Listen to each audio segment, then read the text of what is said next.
Yeah, regular season wins are great, but Red Sox Nation wants to peer into the looking glass of October. In terms of the bottom of the ninth inning here tonight, they'll have to deal with Aroldis Chapman if they're going to come back this evening. 29 and 30 of 30 save opportunities and a sub-2 ERA as he goes to work tonight.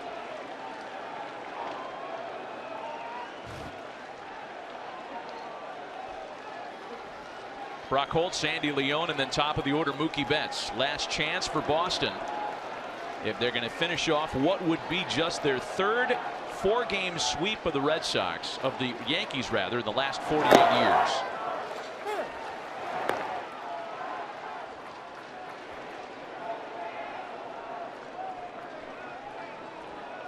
Oh, and 1 to Brock Holt, who's hitless tonight.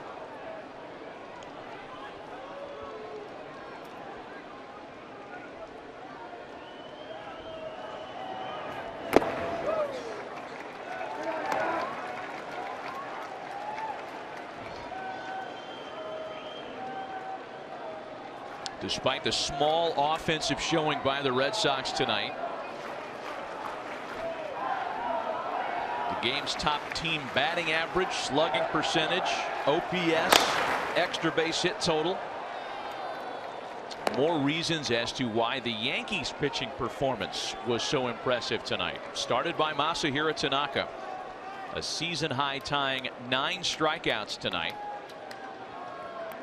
Britton, Betances, and now Chapman. Aaron Boone indeed having a chance to use his back of the bullpen guys.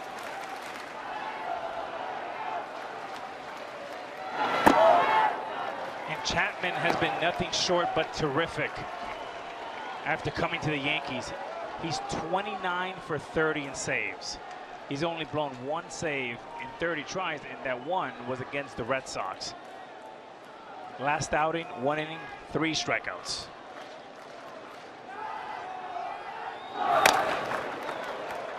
100 miles an hour fouled off the bat of Brock Holt. These teams are built reversed. For the Yankees, it's all about getting a quality start into the 6th. That's their key. For the Red Sox, is reverse. They want to get their starters into the 7th or the 8th and minimize the innings their bullpen has to throw. And we talked about not having a lefty. That's a big thing. Up and in at 99.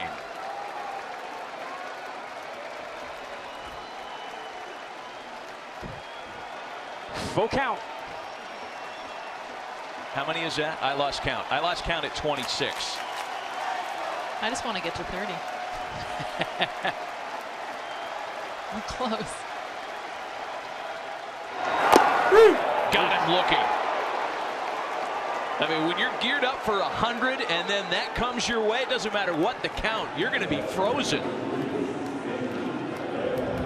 I mean, a 3-2 slider when a guy throws 100 plus. It's just mean. That is just not fair. And to lead off an inning when you must throw a strike, the conviction and talk about creativity from Romine. A+.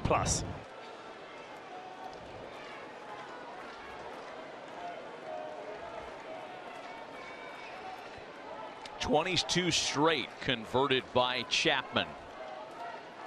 A ways to go to that franchise record Mariano Rivera in 2009. Here's Sandy Leon.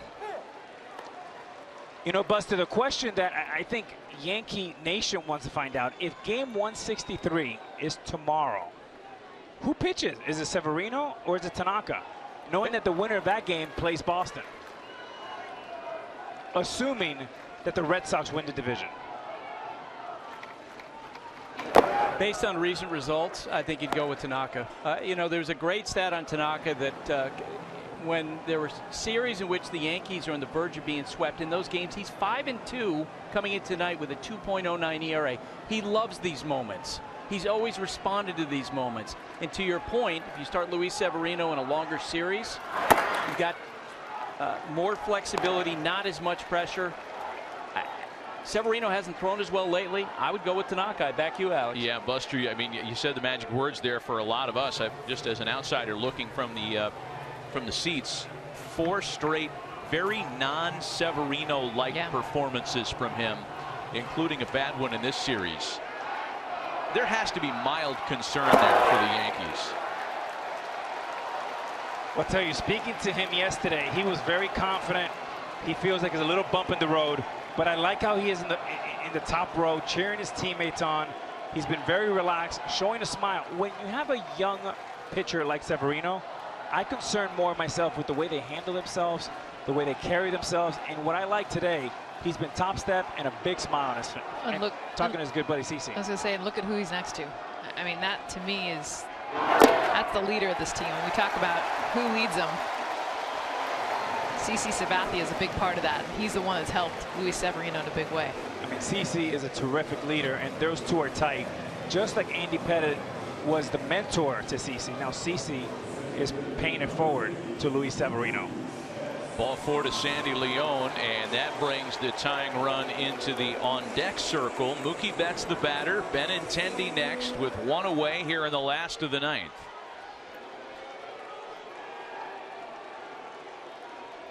If you're Chapman, your #1 goal here is you want to make sure that JD Martinez had his last at bat a couple of innings ago.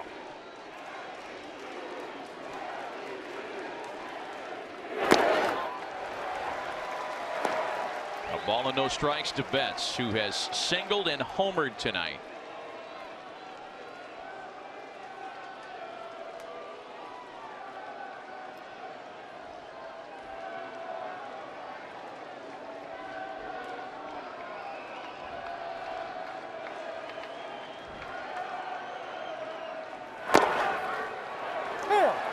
Mookie Betts last night played in his 600th major league game. 732 career hits in those first 600 games. Only 4 players in the last 80 years have had more in the Red Sox franchise.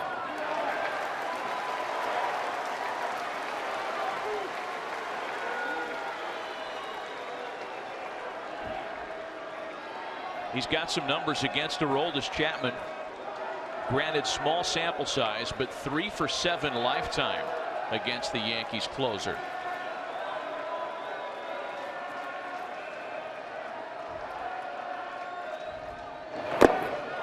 And it's 3-1. And if you're the Yankees, I'd like to see Greg Bird playing behind the runner. He's doing nothing there. At this point, if you're the Yankees, you're trading outs for runners. So do not open any more holes out there. They don't need them.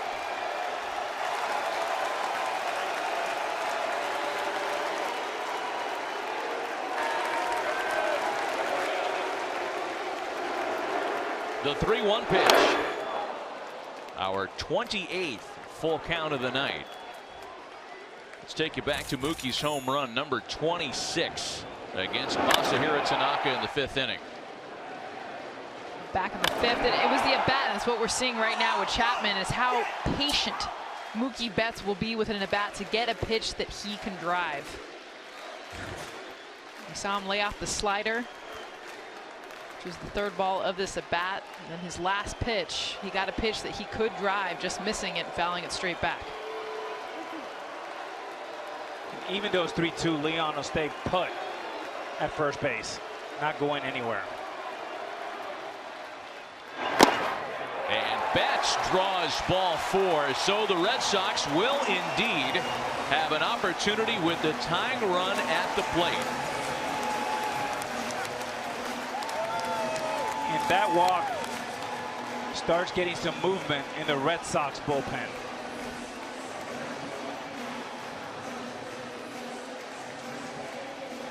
Which now brings JD Martinez in the hole.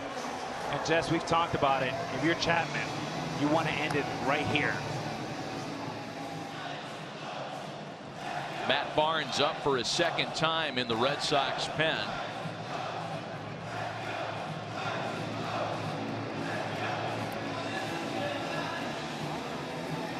Chapman started the inning by striking out Brock Holt. He lost Sandy Leon on a 3-1 pitch. Walked Betts after getting to 3-2. And there's no help on the horizon. This is his little jam to work himself out of. So now it's Andrew Benintendi, the notorious Yankee slayer. His 2 for 4 tonight means he's hit safely in 17 in a row against New York.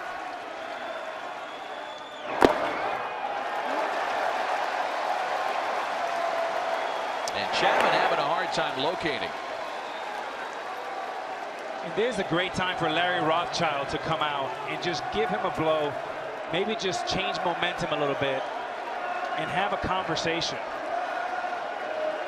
Calm him down a little bit.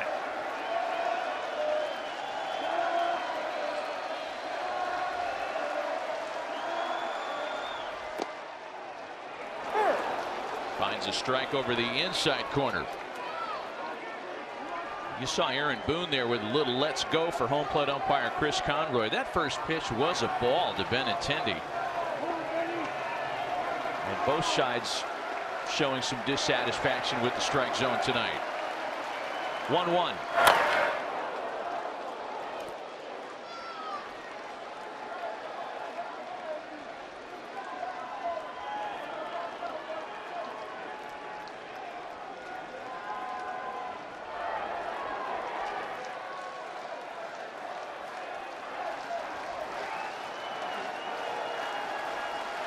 And if you're a Yankee outfielder, you want no doubles. You want Benintendi not to get to second base. So play deep and very safe. The 1-2 pitch. 2 balls and 2 strikes to Benintendi. And JD Martinez might have another opportunity yet. After Benintendi, it's Pierce and then Martinez.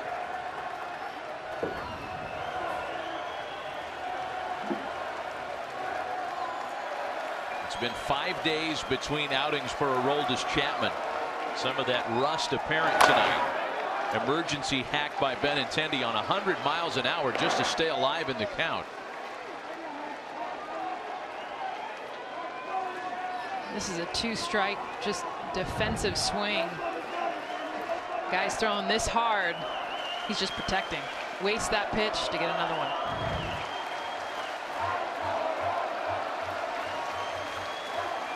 And if you're Chapman, you do not want to get beat with your third pitch, your slider. Got him looking.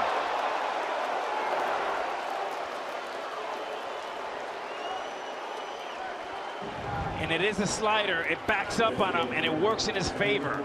The hardest pitch to throw, and it is a strike. The upper quadrant of the strike zone. An impossible pitch to hit. I kind of wonder if it was up and in by design like that. No, that was a miss, but it was a great miss. Okay. He's trying to throw that pitch low and away, but as a hitter, just you never see it a strike out of the strike zone, out of his hand. So Boston down to its final try tonight. It'll be Steve Pierce, who's 0 for 4 this evening, but who in the first 2 games of the series, his first 2 games rather, struck for 4 home runs. Oof. Guys, he's about to match his season high for pitches. High in any outing is 26.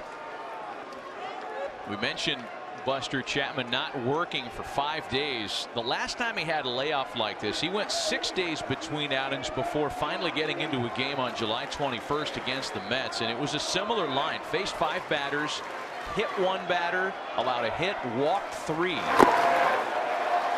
2-0. Spending some time with Chapman this week, he is like a Ferrari. The more he works, the better he is. And he wants to be used more and more and more. He's a strong guy. And also emotions. When you don't pitch, you come out a little bit too strong. And that's what you're seeing today. That's why I thought Larry Rothschild would be a great time for him to calm him down. Pierce trying to extend the game and give JD Martinez a chance next with 2 away. There's a strike and it's 2-1. Well, you can just tell by the way Chapman's walking around on the mound. His pace, it just reads of a guy who just isn't quite right tonight.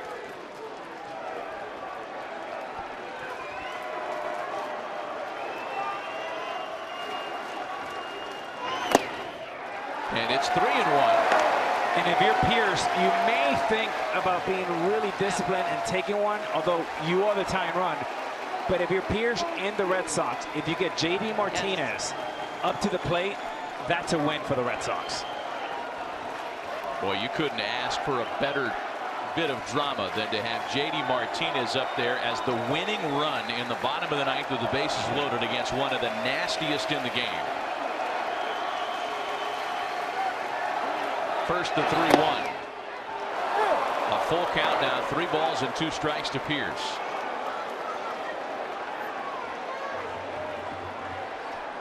Well, Chapman has 2 choices here. He can go hard or he can go back to the slider, which he's got 2 strikeouts this inning.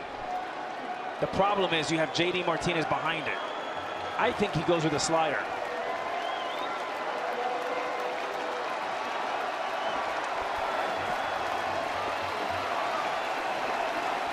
The full count pitch.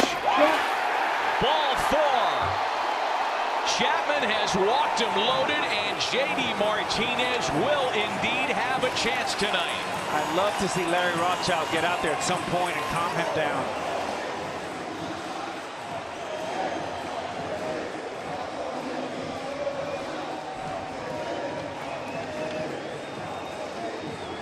How about this for some late drama? It's taken us over 4 hours to get here.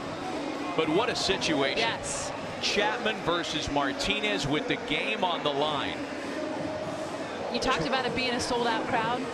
This is what they came for. They came for this, for the fact that they have the best hitter in baseball right now in J.D. Martinez, as far as power, as far as clutch, as far as everything that he does for the Red Sox. With the bases loaded against Aroldis Chapman. And the reason why I thought the slider was a better pitch there, because he's proven this inning he's got better control. He's got the 2 strikeouts on the slider. Don't try to force a fastball. Go with what's working tonight. So the Red Sox have pinch run at first base. Jackie Bradley Jr. will run for Pierce, and that means that the trailing 2 runs out there, the tying runs in Betts and Bradley, represent the best speed on the roster. Leone at third, Betts at second, Bradley at first, and J.D. Martinez representing the winning run with 2 out in the last of the night. On the first pitch, lined into center field, a base hit. Leone scores. Here's Mookie, and it's a 1-run game.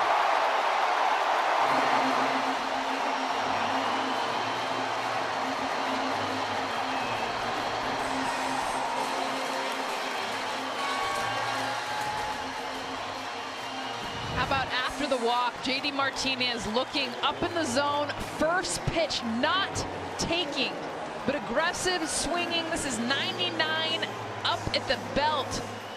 J.D., all he has to do with this velocity is meet it. He does. Line drive up the middle.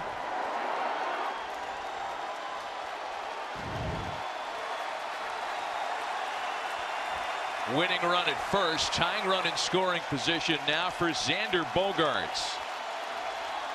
And for the Yankees, the best arms are in center field with Hicks and in left field with Brett Gardner. Both have rockets, very accurate.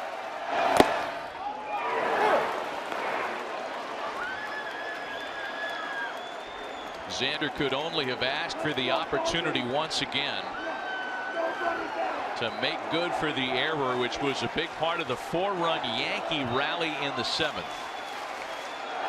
Again, small sample size, but he's never had any kind of success against Chapman. 0 for 5 with 2 strikeouts in his career. And another great stop by Romine. You want to keep those 2 runners at first and second.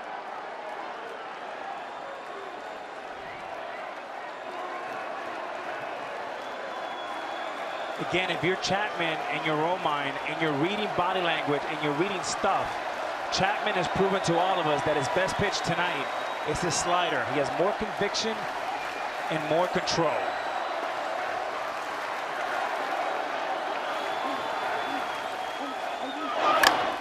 Bogaerts with a chopper up the third baseline for Andujar. Long throw. They can't make the play. Here comes Bradley to score, and this game is tied.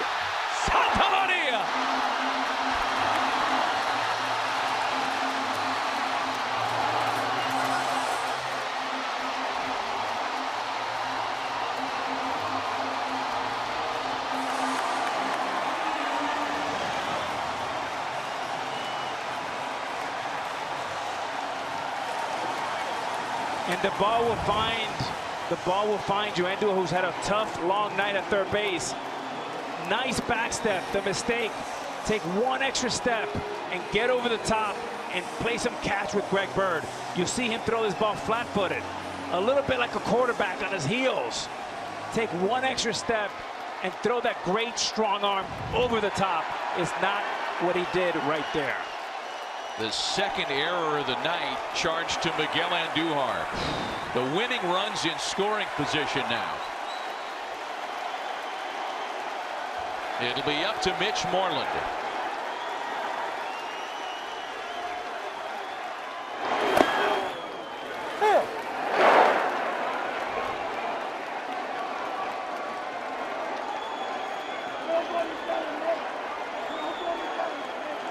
Well, you never think anybody's going to stand up in the ninth to get hot with Chapman on the mound, but Jonathan Holder is doing just that in the Yankee bullpen.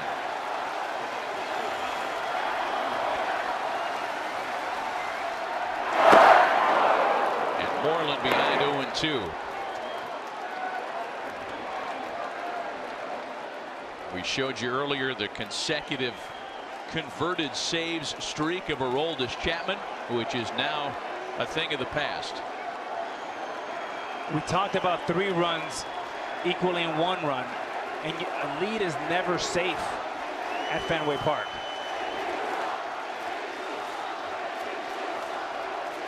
The 0-2. It all started with the 1-out walk to Sandy Leon. Betts walked. After Benintendi struck out, Pierce walked. Then the 2-run RBI single by Martinez. The error by Andujar.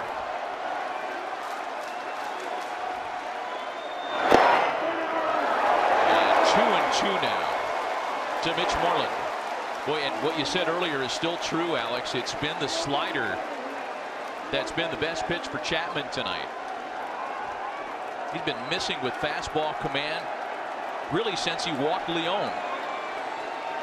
Every night's different, and tonight he told you, and it was obvious early on, that slider was his money pitch, and you'll see it right here. And he uses it to strike out Moreland, and this one's going to extra innings. 3 in the bottom of the ninth.